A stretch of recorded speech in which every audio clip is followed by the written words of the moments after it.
असंभव है, ये नहीं हो सकता।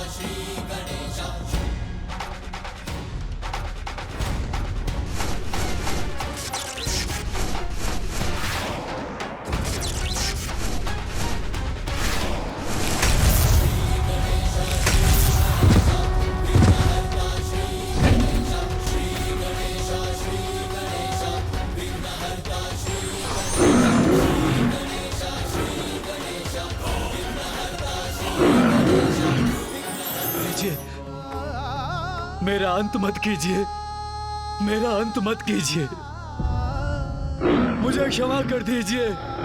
ये तो स्वभाव ही है असुरों का। भारी पड़े तो शीश पर चढ़कर केश पकड़ते हैं, अन्यथा चरणों में ही गिर जाते हैं।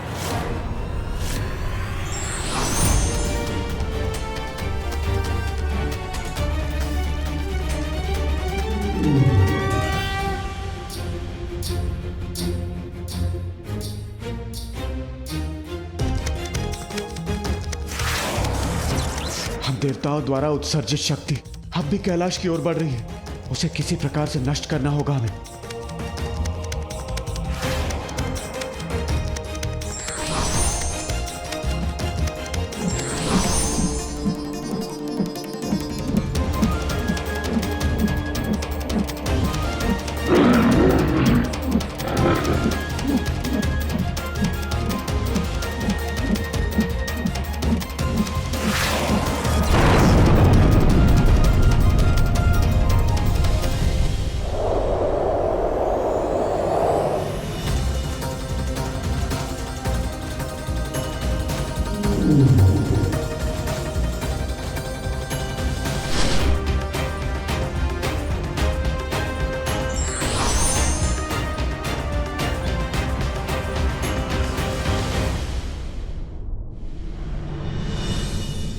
हे शिवपुत्र, मुझे क्षमा कर दीजिए, मेरा अंत मत कीजिए। तुम्हारा अंत करने के एक नहीं कई कारण है दंभासुर, स्मरण करो।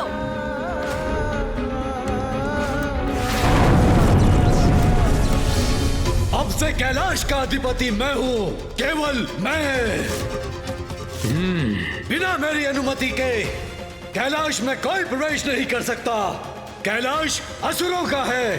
तुम्हारा अपराध अक्षम्य है दंभासुर। मैं धन्य हो गया प्रभु, मैं धन्य हो गया। आपको कोटि कोटि प्रणाम प्रभु।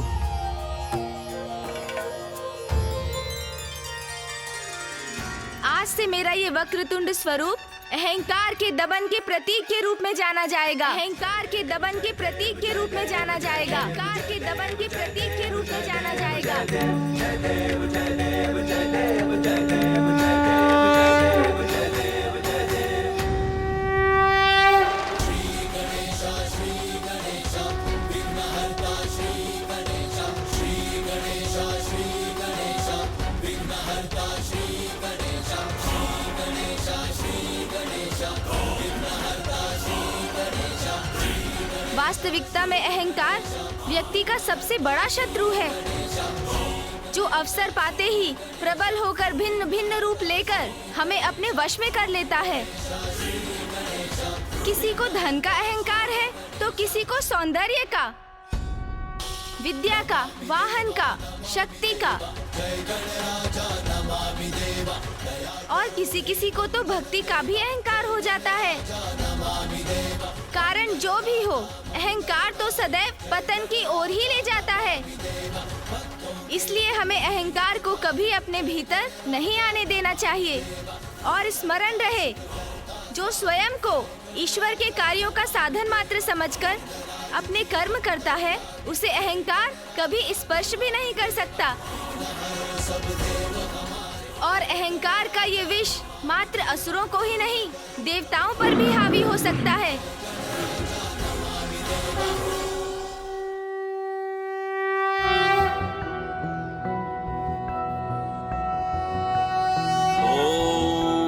वक्रतुंड महाकाय सूर्यकोटि समप्रभ निर्विघ्नं कुरु मे देव सर्वकार्येषु सर्वदा।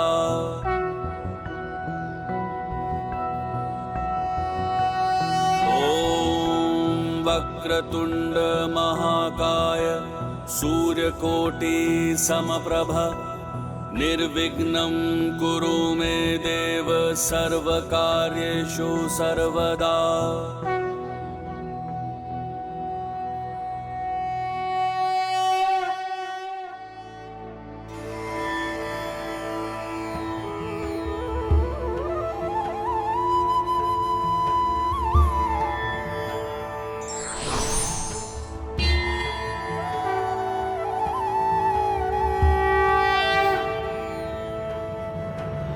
माँ, पिताश्री, आपके आशीर्वाद और माँ महामाया के मार्गदर्शन के कारण ही मैं और भैया कैलाश को पुनः सुरक्षित करने में सफल हुए।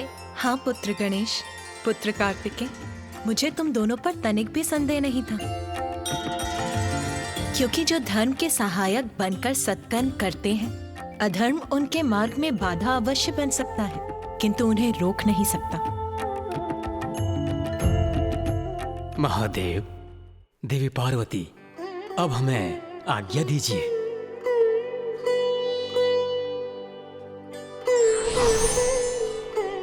महादेव, अब हम सबको भी आज्ञा दीजिए।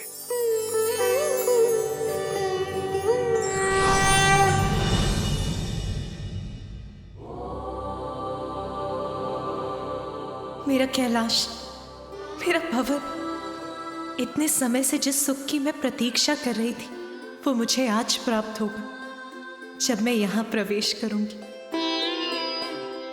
रुकिए माँ, रुकिए। अब गणेश क्यों रोक रहा है मुझे? माँ, इन असुरों ने जो बाधा उत्पन्न की, कदाचित उसके कारण आप ये भी भूल गयी कि आप पिताश्री से पुनर्विवाह करने के बाद कैलाश लौटी हैं। हाँ माँ, और नवविवाहिता तो विधि अनुसार ही गृह में प्रवेश कर सकती है ना। तो आप यहीं रुकिए माँ, तनिक प्रतीक्षा और कीजिए, भैया और मैं अभी आए।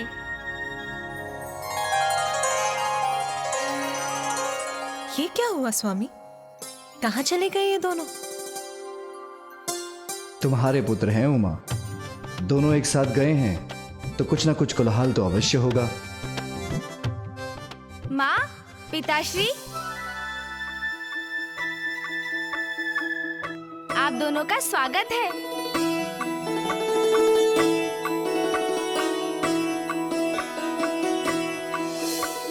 मेरे स्वागत में मेरे पुत्र और गण इतनी सुंदर व्यवस्था करेंगे, मैं तो इसकी कल्पना भी नहीं कर सकती थी। आइए माँ, अब आगे बढ़िए। चलिए पिताश्री।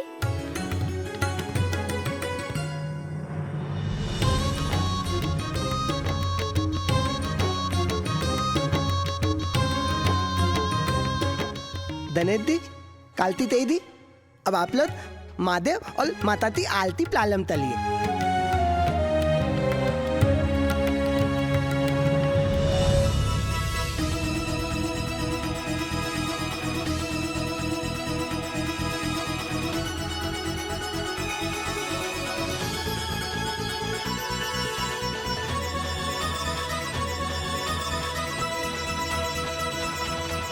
माँ, अब अपना दाहिना पाँव बढ़ाकर इस कलश को एक मंद ठोकर से उलट दीजिए, फिर अपना पाँव भीतर रखिए। अच्छा पुत्र गणेश, तुम तो सभी विधि विधान में बहुत निपुण हो गए हो। इसका श्रेय तो मामी जी और बुआ जी को जाता है माँ, उन्होंने ही मुझे सब कुछ विस्तार से समझाया है।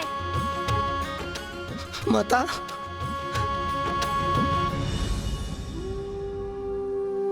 माता मुझे तमाम दल दीजिए माता।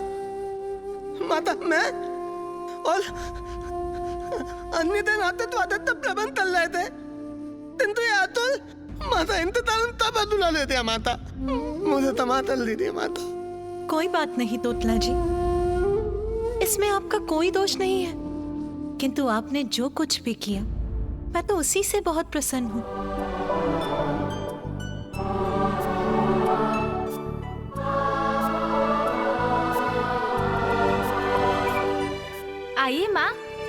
आइए पिताश्री।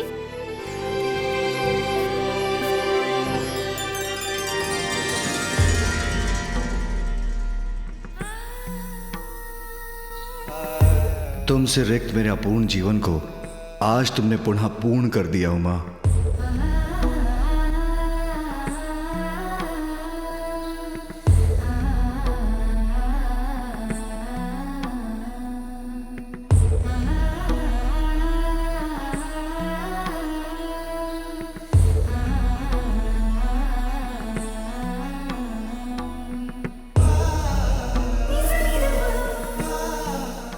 कैलाश लौटकर मुझे इतना आत्मिक सुख मिल रहा है, ऐसा प्रतीत हो रहा है जैसे यहाँ का कण कण मुझे स्नेह से निहार रहा है।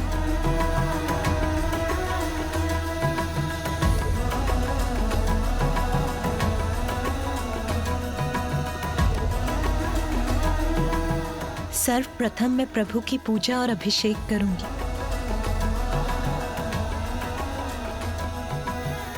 तुमने कैलाश लौटकर मेरे जीवन को पुनः आनंद से परिपूर्ण कर दिया है उमा।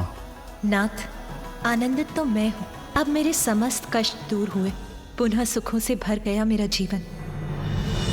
माँ के लौट आने से, हमारे संपूर्ण परिवार के कैलाश में एकत्रित होने से मेरा हृदय तृप्त हो गया।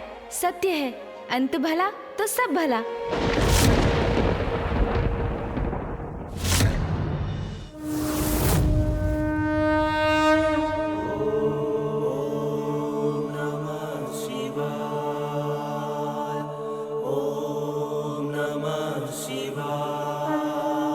प्रभु, मेरी ये पुष्पांजलि स्वीकार कीजिए।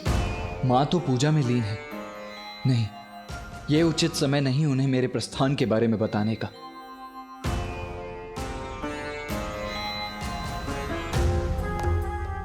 पूर्व में जब माँ से कहा था तो वो क्रुद्ध हो गई थी। अब कैसे उनके समक्ष अपनी बात रखूं मैं? पुत्र कार्तिकेय, माँ मैं ये कहना चाह रहा था। ये देखो, इसे यहाँ किसने रखा? इसे तो यहाँ होना चाहिए था। अरे अरे माँ, ये आप क्या कर रही हैं? मैं हूँ ना। ओह, माँ का मन तो अभी भी सामान्य नहीं। कैसे कहूँ उनसे, कहीं वो क्रुद्ध न हो जाएं। लीजिए माँ, उचित है ना अब? उचित तो कुछ भी नहीं है पुत्र। इस कक्ष की अवस्था तो देखो, यहाँ तो सभी कुछ अस्त व्यस्त है। मुझे ज्ञात है पुत्र, मेरी अनुपस्थिति में नंदी और गण सब कुछ व्यवस्थित रखने का प्रयास कर रहे थे, किंतु कोई बात नहीं, अब मैं आ गई हूं ना, अब मैं सब व्यवस्थित कर दूंगी। हाँ माँ, और इसमें मैं आपकी सहायता करूंगा। और भैया भी है ना? भैया, आप भी माँ का हाथ बटाएंगे ना? हाँ गणेश, किंतु माँ वो शुभ कार्य में विलंब क्यों? मुझे अभी प्रारंभ करना चाहिए।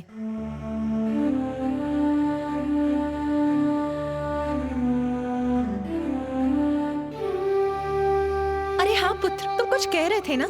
कहो पुत्र। माँ, मुझे अब प्रस्थान करना होगा।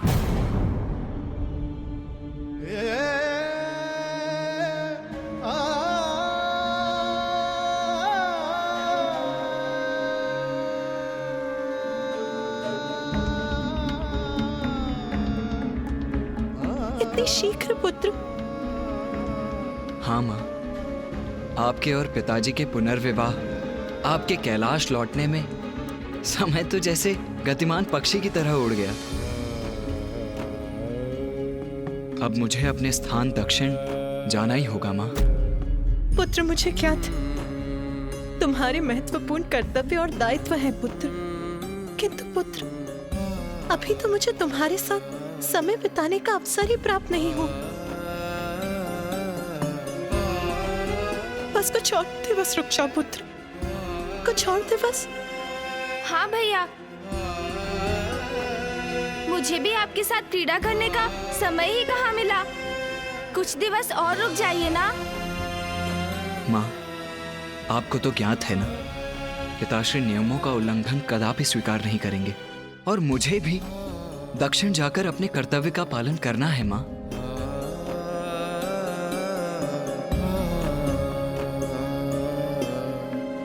इसलिए मुझे अब जाने की अनुमति दीजिए माँ। प्रणाम माँ।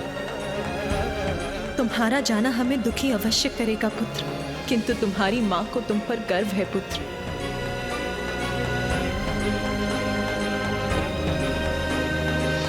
यदि ये अनिवार्य है तो मैं तुम्हें नहीं रोकूंगी पुत्र। जाओ पुत्र,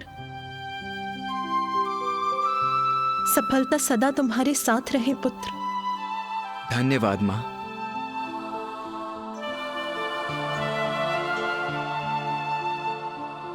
भैया भैया कुछ दिवस रुकिए ना, बहुत आनंद आएगा। अरे गणेश, विदा लेने का समय आ गया है अनुज। भैया रुक जाइए ना भैया, कृपया रुक जाइए भैया। माँ हूं मैं, इसीलिए तुम्हारे प्रस्थान का सुनकर हृदय व्याकुल होता, किंतु तुम्हारी कर्तव्य निष्ठा पर गर्व है मुझे पुत्र। अपना माँ और पिताश्री का ध्यान रखना। भैया। पुत्र कार्तिकेय,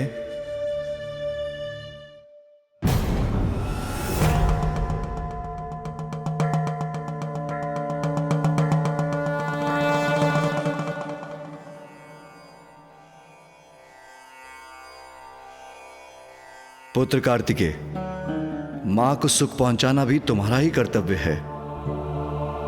वो चाहती हैं तो कुछ और दिवस यहां रुक जाओ।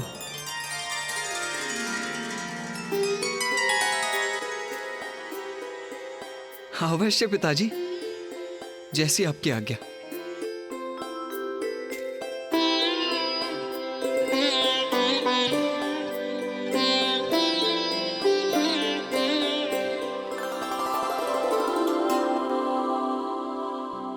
अब मेरा पूर्ण परिवार प्रसन्न है, कोई उलझन शेष नहीं, तो मैं निश्चित होकर ध्यान कर सकता हूं।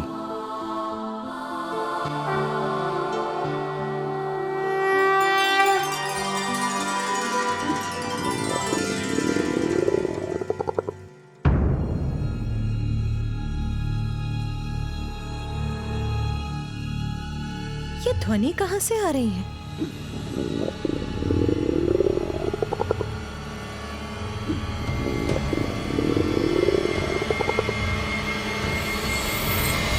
तो गणेश से आ रही है यह ध्वनि।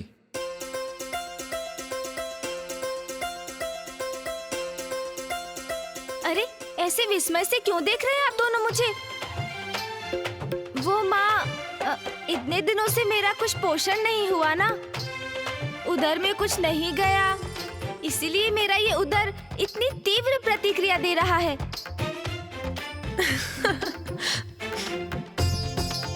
चिंता मत करो पुत्र, अब मैं आ गई हूं ना, अब मैं तुम्हें तुम्हारे सभी प्रिय व्यंजन अपने हाथों से बनाकर खिलाऊंगी। माँ के हाथ से व्यंजन, उसकी तो कल्पना से ही मेरे मुख में पानी आ गया। उचित है माँ, उचित है, सर्वथा उचित है।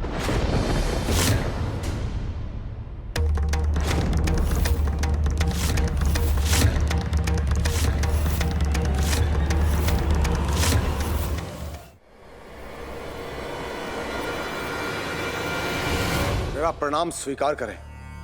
प्रणाम ऋषिवर अंगिरस। प्रणाम ऋषिवर। प्रणाम ऋषिवर। माँ का हृदय अपनी संतानों में भेदभाव नहीं करता जगत जननी। आप अपने पुत्रों को स्वयं अपने हाथों से स्वादिष्ट व्यंजन बनाकर खिलाएं, जबकि आपकी अन्य संतानें भूख प्यास से त्रस्त होकर अपने प्राण गंवाने पर विवश हो रही है। ये कहां का न्याय है माते?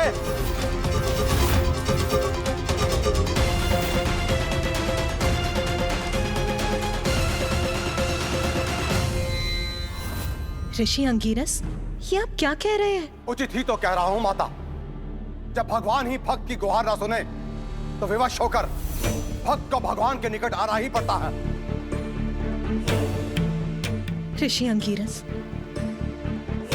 आप जो कह रहे हैं मैं समझ नहीं पा रही। आप बहुत लंबी यात्रा से आए, तनिक विश्राम कर जलपान ग्रहण करें। फिर आपको जो भी कहना है विस्तार से कहिएगा। माता, मैं अपने कठोर वचनों के लिए क्षमा चाहता हूं। विश्राम का अवकाश नहीं है मेरे पास। जलपान नहीं करूंगा मैं। भोजन का निवाला कैसे अपने मुख में रख सकता हूं माता, जबकि दक्षिण में मेरे बंधु बांधव घोर कष्ट में है। दक्षिण में ऋषिवर, क्या हुआ है वहां?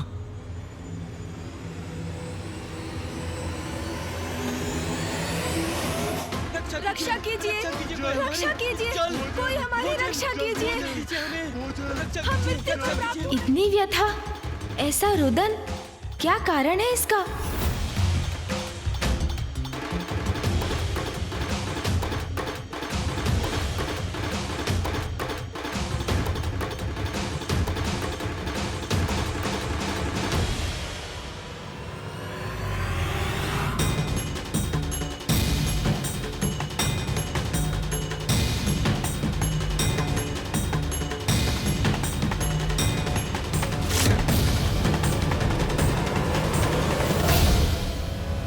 हे महादेव, पानी, पानी, पानी। अपनी संतानों का दुख देखा नहीं जाता। खाने के लिए एक अन्न का दाना भी नहीं है। प्रभु कुछ कीजिए प्रभु, बच्चे भूख से विलख रहे हैं, कुछ कीजिए प्रभु। पानी प्रभु, पानी।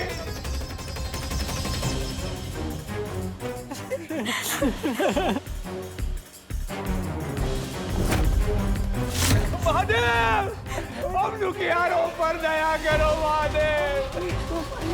अब तो प्रथम पुत्र गणेश ही सबके विघ्न हरते हैं। हमारी पुकार सुन, हमारे जीवन का विघ्न हरेंगे। प्रभु, हमारे प्रभु।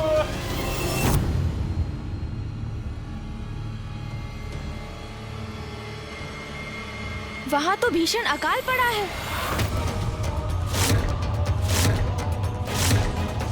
अकाल?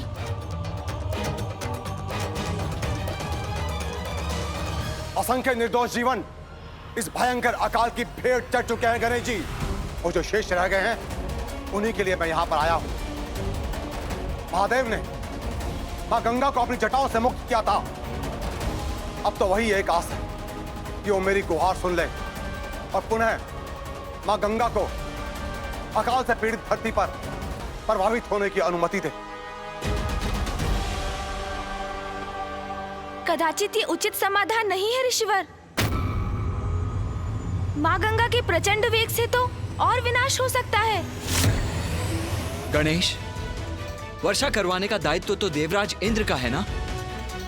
तो तुम उन्हें बुलाकर क्यों नहीं पूछ लेते कि वो वहां वर्षा क्यों नहीं करवा रहे हैं? हाँ पुत्र गणेश, यही उचित रहेगा। ऋषिवर, आप निश्चिंत रहिए। मैं इस समस्या का समाधान शीघ्र ढूंढूंगा। और जो जीवन अकाल से त्रस्त हैं, वो जब तक भोजन नहीं पाते, तब तक मैं भी भोजन का एक निवाला भी ग्रहण नहीं करूंगा। ये मेरा प्रण है, ये मेरा प्रण है, ये मेरा प्रण है।